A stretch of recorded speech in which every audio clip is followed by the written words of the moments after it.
Hello friend, তোমরা সবাই কেমন আছো? আশা করি সবাই ভালো আছো। তো আবার একটা ছোট্ট মিনি ব্লগে তোমাদের সবাইকে ওয়েলকাম।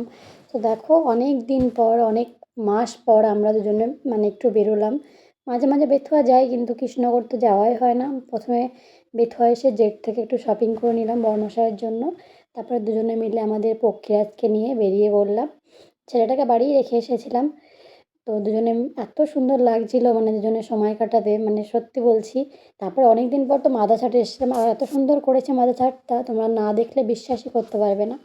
দারুণ লাগছিল। ঠিক আছে, আর বরাবরই আমার মাদা ছাটের খাবার, মাদা ছাট ব্যাপারটা খুবই সুন্দর লাগে।